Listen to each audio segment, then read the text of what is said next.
All right. Is it on? There we go. Okay, hello everyone, and welcome to the Media Center at the Ford Championship presented by Wild Horse Pass. We're joined by Gabby Barker, sponsor exemption this week for the tournament. I'll just open things up with asking that. You received your sponsor's exemption from the Thunderbirds this week. What was just your reaction to receiving the exemption and the news? Ultimately, I was very surprised. Had always tried to get myself into the Monday qualifier just with no status for me. I was just like, what can I do to get myself into Monday qualifier, whether that's giving back to the community, just trying to find a way.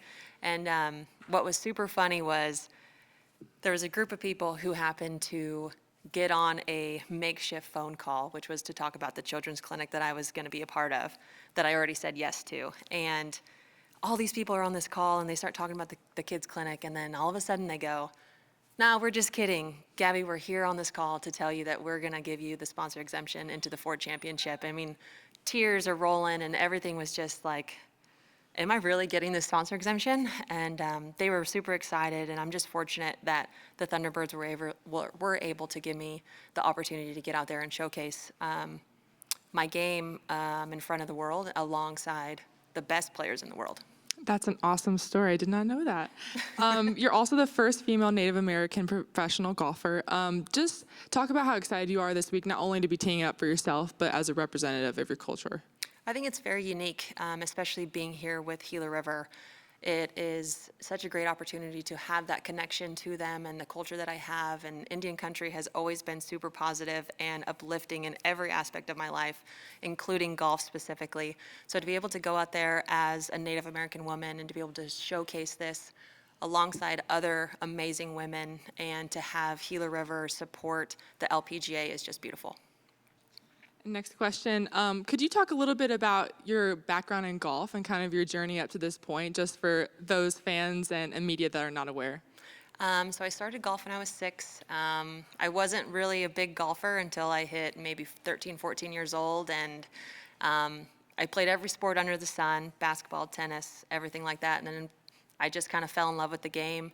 It became a team sport for me, which now it's not. It's completely different, but you know, something little like that can spark a kid's interest is exactly what happened to me. And to be able to go out there with a group of friends and to be able to play the golf, well, the sport that I love, is great. It took me to great places all over the world and took me to Texas Tech, where I figured out that maybe professional golf could be in my eyesight for the near future. And that's exactly where I'm at right now. That's awesome. One last question from me. I've heard you've played here, Whirlwind Golf Club, before. Just what are your thoughts on this course and what it's going to take to have a low score this week?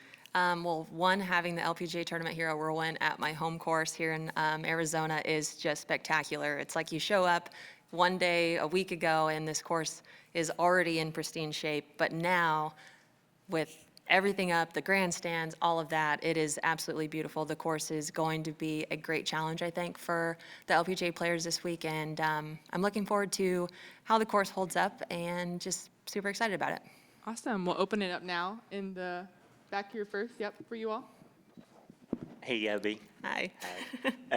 First of all, myself and everyone else from Whirlwind Golf Club are super pumped to see you up there, super proud of what you have achieved so far. You've had a little bit of a difficult year up to this point, and I wanted to touch base on that because you had an incident during the LATQ school, and it was really cool how you handled that, especially myself being a professional golfer, to see, you know, stuff like that can completely break you, and now you're standing up there about to play on the biggest tour in the world. So can you just quickly let everyone know kind of what happened and where you are now? Yeah, so the story about what happened at the beginning of December, it was LETQ school. And unfortunately, I had been working my tail off to be able to perform well at Q school and went all the way to Morocco, flew all the way there, paid the money, and unfortunately, I happened to miss my tee time. I have no idea. I had 12 hours of sleep. I don't know if it was jet lag or what, just didn't wake up. And, you know, it was a whirlwind. I mean, I don't think I've cried that much in my entire life for something like that because it was such a good opportunity to go out there and travel the world, experience it. Sorry, I'm kind of talking about it.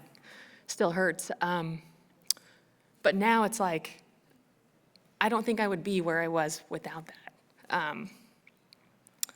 golf is hard in itself, but looking back, it's like, okay, I know that I've overcome so much stuff, whether it's life, golf, other challenges, and to know that I've made it through all that is just like a pat on the back. It's kind of crazy. So, but yeah, I wouldn't be there without it. I wouldn't be here without it. Love you.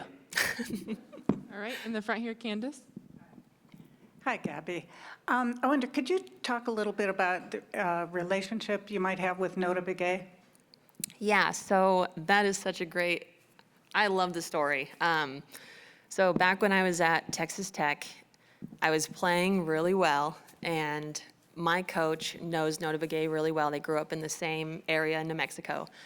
And my coach reached out to Nota and goes, hey, I have this girl, she's native, she plays for me, and she's playing really well. I wonder if I can connect you guys. And so he kind of gets a little skeptical about it, like a native girl playing in like college golf, because it's never heard of. Like, I mean, you get the rare occasion, but the fact that my coach was really excited about it gave him like this, who is this girl? And so he goes to the world ranking, golf stat ranking, and he starts scrolling and scrolling, trying to find my name. And he's like, I don't see your name on there. But at the time, I was #1 in the country, and he had no idea. And so since then, it's always kind of this great relationship that we've built in terms of he's been my mentor, and he's been giving me all access to his brain in terms of hitting golf shots or learning the business side of golf. So ultimately, I owe a lot to him. He has definitely helped me and gave me this journey of golf as a career, and he's been sitting right beside me. All right, go ahead. Hey, Gabby. I actually just talked to Noda yesterday. He says hi. But he also said that, you know, you're a wonderful representative of the Native American community. What does that mean to you to hear that from him? Probably more than you know. It's sometimes scary, personally, to be able to be the first, and that's what I kind of lean on Noda for, is because he was the first before I was in the men's world. And so for me, as a woman golfer, it's challenging. I definitely get put in the spotlight a little more than I would like. But it's beautiful to be able to share about my culture and to be able to be a representative for Indian country, for really any Native American community out there. Any way that I can help push our culture and push the boundaries of what we have set for us, that's what I'm willing to do. Awesome. And just one more question for me. How does your game feel going into this week? It feels a little different topic, but yeah. It honestly feels good. I mean, I've been working since November to be able to prepare for LET, and then that went wrong, but I was like, okay, something's gonna come up, something's gonna happen, something's gonna get these wheels turning, and that's why I was so excited to get the sponsor exemption, because my game is trending in the right direction. And I'm hoping that this week is kind of where I showcase it. All right, Phil. Hi, Gabby. I know that you were involved with the Youth Community Day. Our girls golf program was there. Obviously, we're working hard to get more girls into the game. So can you just talk about what getting more girls and being an inspiration means to you? You know, I definitely believe that girls need to be out doing golf, and because I feel like it has given me such a, I don't know, like an opening to getting to meet new people, their relationships, and building confidence, and being able to walk up to a golf course that is mainly surrounded by men, and just to feel comfortable. And so to see all the girls out there just having a blast and just living in the moment, you know, sometimes I want to take that, you know, I want to go back and feel that way too. But no, I think it's beautiful to see all these girls just loving the game of golf. One of our slogans for the program is Little Girls, Big Dreams. So can you maybe reflect on what some of your dreams were when you were younger? Well, first it was basketball, but in relation to golf, you know, everybody dreams of something that they do is going to be really big and dramatic, and to be able to now look back at little me and say, you know, I played in the U.S. Women's Open. Nobody, you know, that's an accolade that not very many people can talk about, and for me to be out here and just for one say that I am a professional golfer is ridiculous. Little 6-year-old Gabby probably wouldn't have thought that. All right, one more from Candace. You may not know, but I'm just curious if you've heard of the Lori Piestewa Games that take place here. It's the national Native American games, bringing thousands of Native American athletes here to the Valley every year. And they don't have golf yet. They have everything else, but not golf.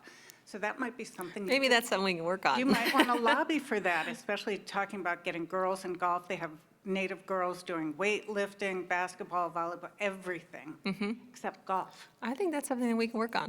Okay, we'll talk. All right, Great. thanks. All right, Sarah, do you have any? Yeah, just one more. I know, obviously, I've had plenty of competitive experience playing in the Epson Tour, especially in the desert out here.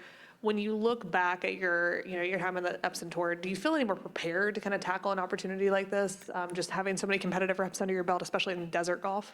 Definitely. I think Epson Tour is the breeding ground for bringing in amazing talent to the LPGA. I know friends who I've been playing against for the last couple of years, and it's like you can see them just grow on the Epson Tour, just watching them. I mean, even for me, I mean, I can't physically see it, but I can see my friends doing it, and to be able to see them out here on this stage, I mean, that's exactly where we all need to be. It's just, Epson Tour is giving us those, I don't know, like the foundation to become a really, really good golfer. Awesome. Thank you so much, Gabby. Thank you.